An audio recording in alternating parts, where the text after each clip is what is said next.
Welcome to Kingdom Tales. I'm Father Lee, and I'm excited that you're joining me as we continue reading through The Tales of the Resistance by David and Karen Maines.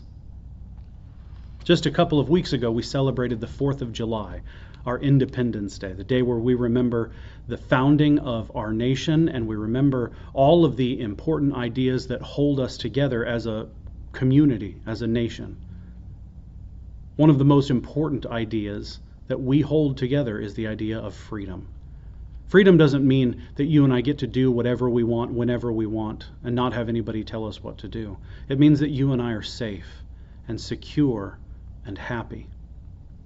But the truth is that there are many of our neighbors, even here in America, who aren't free. They're not safe or secure or happy. That could be because they don't have jobs, or they aren't allowed to get the kinds of jobs that would allow them to be free. It could be because every day they face racism or discrimination. It could be because of addiction in their lives. It could be because of sin in their hearts or in the hearts of the people who are around them. All of those things are ways that keep us and our neighbors from being free.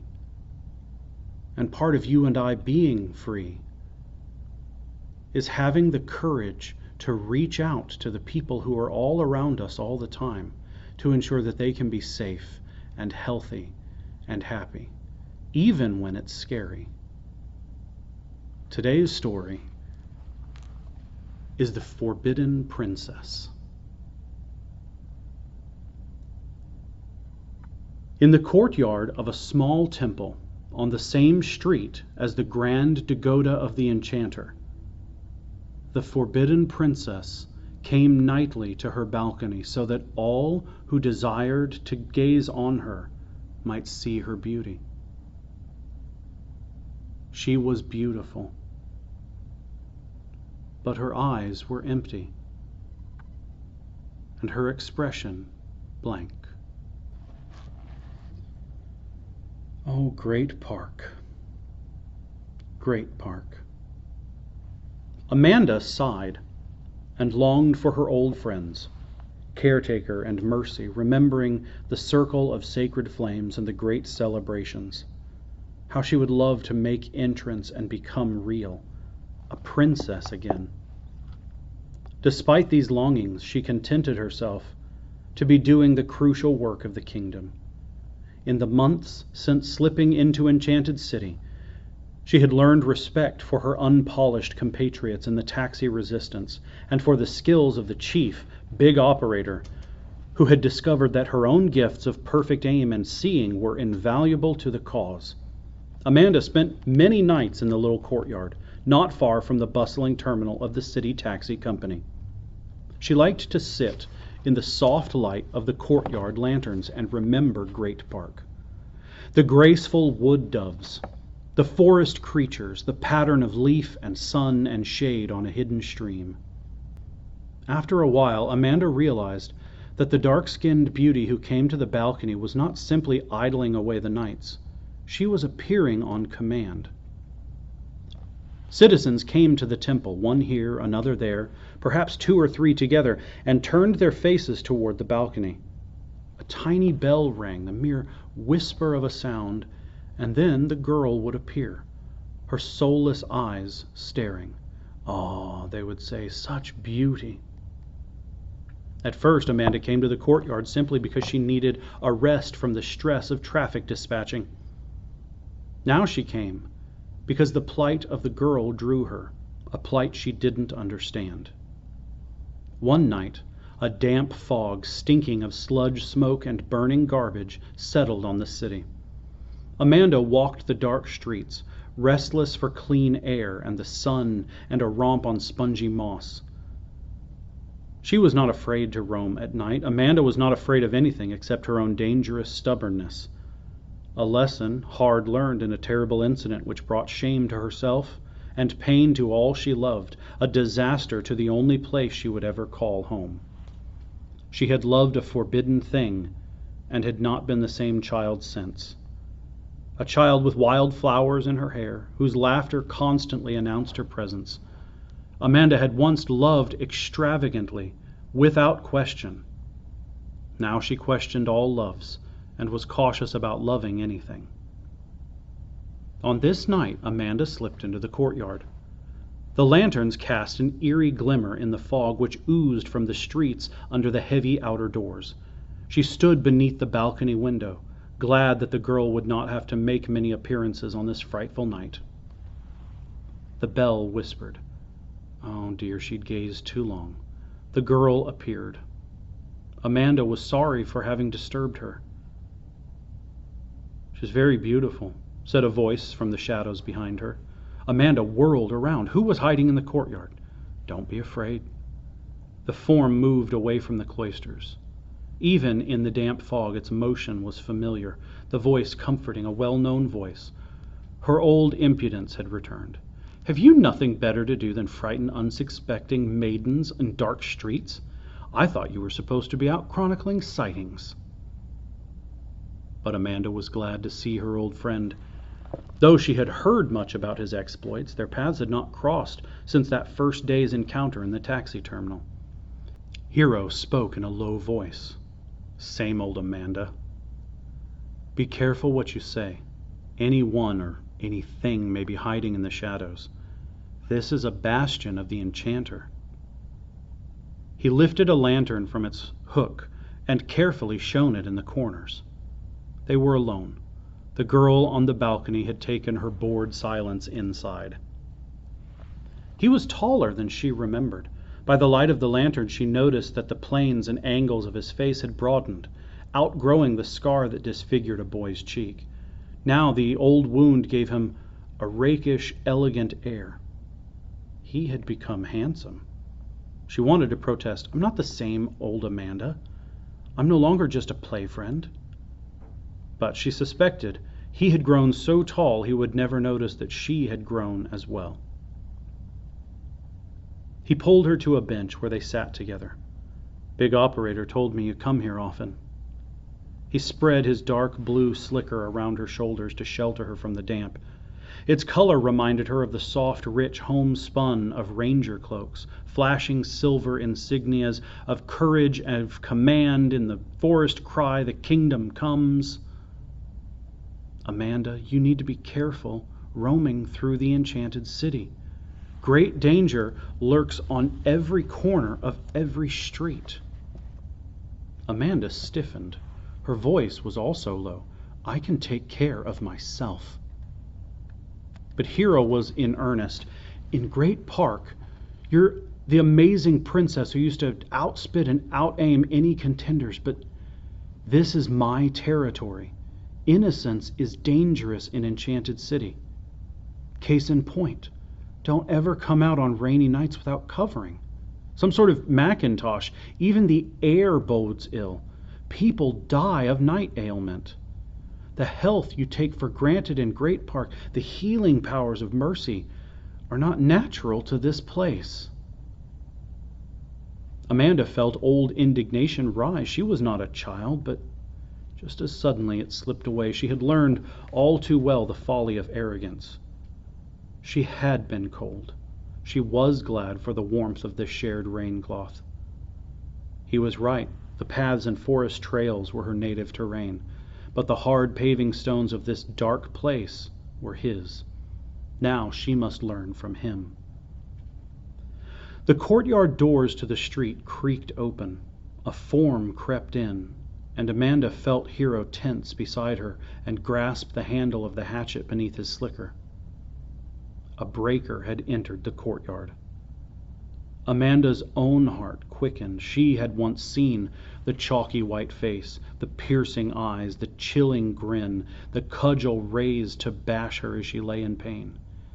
"To the king," she mentally intoned, "to the restoration." The bell whispered. The girl came to the balcony. The breaker gazed and withdrew to the streets. Hero murmured again, "She's so beautiful, even the no people come to look." "But her eyes, they're blank, there's no life in them." "Of course," explained Hero, "she's the forbidden princess." "The forbidden princess?" Amanda asked. They were out on the street now, walking back to the taxi company.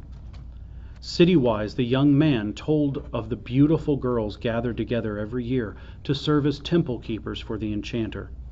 Chosen for their courage as well as for their beauty, a terrible initiation separated those who were worthy from those who were only fair. The novitiates spent the night in a room with severed bulls' heads. Those who didn't weep or whine were chosen to become princesses who spent the rest of their young lives allowing the curious to gaze on their faces but forbidden to speak to any admirers. "How awful," said Amanda. "That's not all. Eventually they become wives to the enchanter. The children they bear are the enchanter's elite guard, the burners and breakers, the no people. The enchanter has had thousands of wives. Most of them waste away from heart sickness. His embrace is so terrible that even beauty and courage are not protection enough."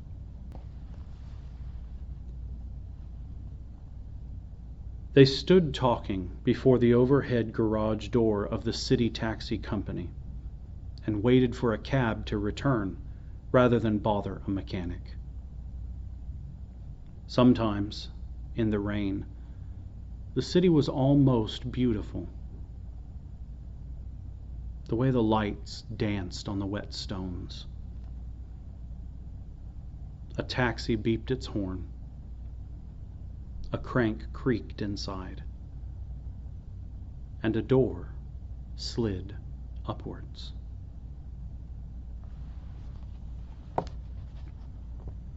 "Amanda," Hero placed his hand on her shoulder. "Don't go to the temple courtyard so often. It's dangerous. There's nothing you can do for the princess. And Big Operator says your work as a dispatcher is invaluable. Hundreds have been helped because of your quick gifts of seeing and aiming." Amanda watched him stride off into the night, confident, his back broad. Nothing she could do. Nothing she could do. Then who would help the forlorn girl? But wait,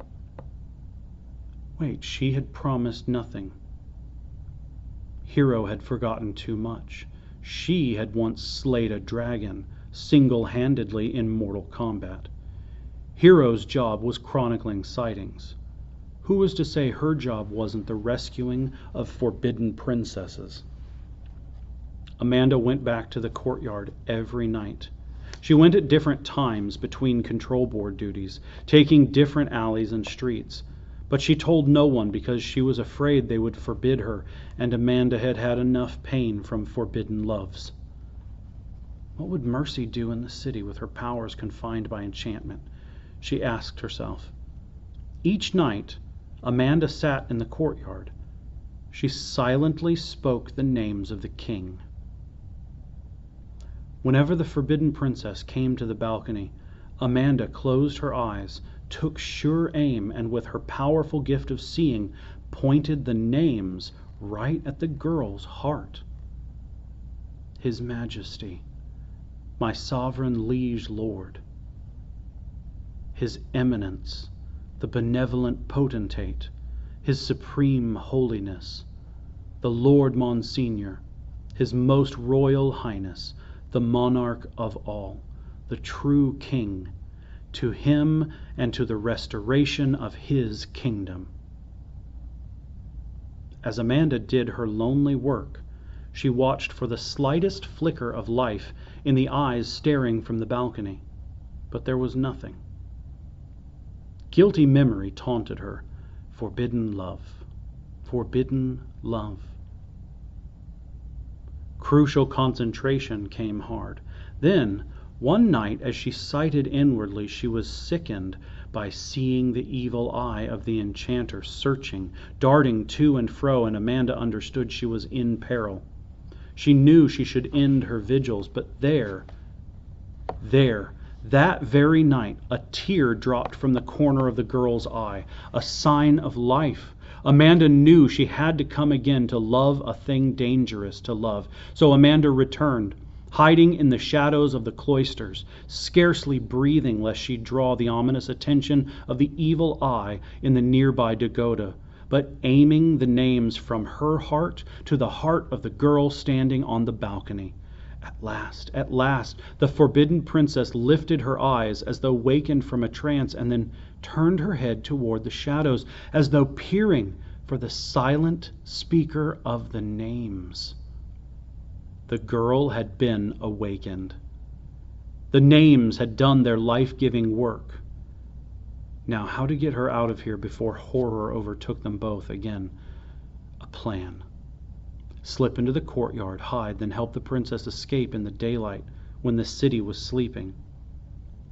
The next night, Amanda left her earphones and headset hanging neatly on their hook, finished her dispatcher's notes, and crept without telling anyone into the little temple where she hid in the darkest corner. Finally, the gatekeeper turned the key in the outside lock.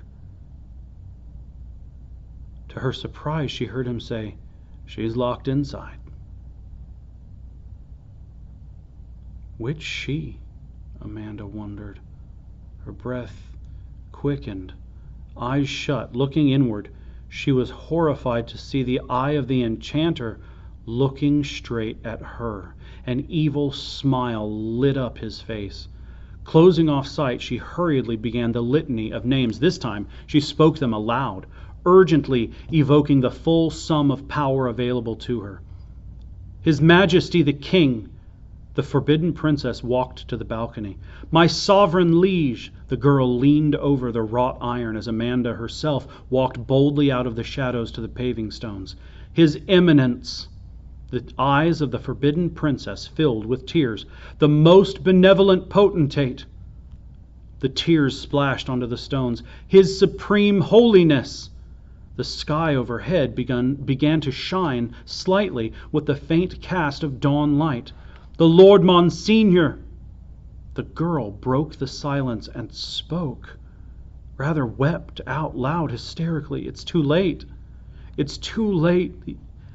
The enchanter comes to take me to the bridal chamber. There was a pounding at the gate. Bam! Bam! Bam! Amanda's heart failed. Too late. The distant echo of death drums began to sound. Mbafa, Mbafa. Calling sentries to the Dagoda for action. What had she done?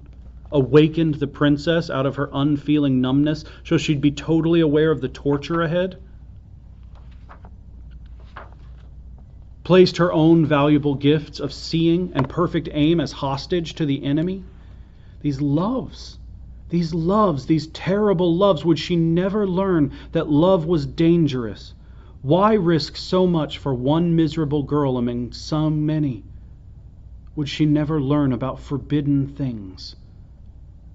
The outer door, a key. Too late, the gatekeeper had returned. Amanda drew herself to full stature and shouted the last names.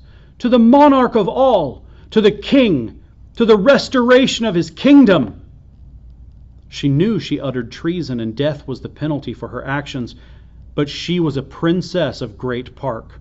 Her heritage was of royal lineage. She would not whine or cry out or beg for mercy. For the sake of the king, she would march proudly to the burning place.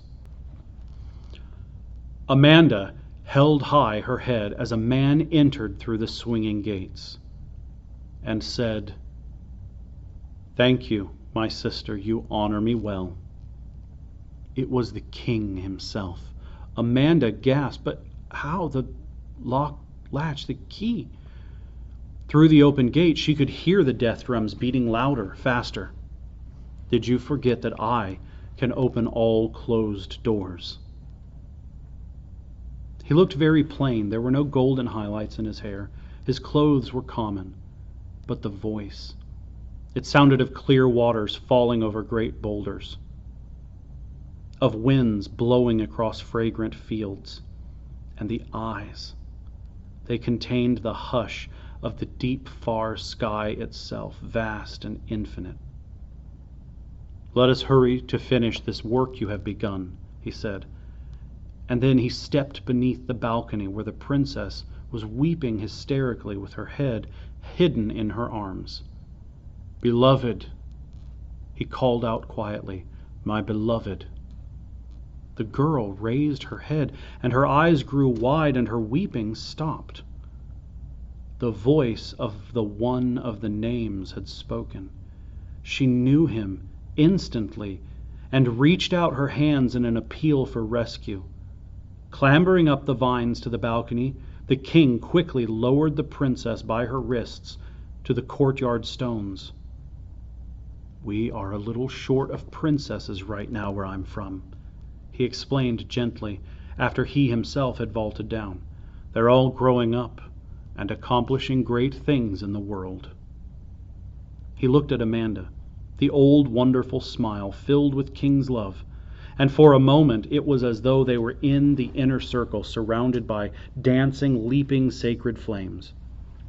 And they're learning that because some loves are forbidden, not all loves are so. Relief flooded Amanda. She bowed her knee in a courtly curtsy and murmured, "My liege lord." Then, sheltering the frightened girl in his arms, he said, "I think you'd better come and be a princess in the company of my people." In short order they piled into a waiting taxi. To Amanda's surprise, Hero was sitting in the front seat. He reached over, gave her hand a squeeze, and said, "Good work." How wonderful to be a fellow in a brigade that could arrange last-minute rescues. Amanda glanced through the open doors of the empty courtyard as the taxi pulled away. She felt relief, but jauntiness too. Some of the old spirit of field and stream and childhood had returned.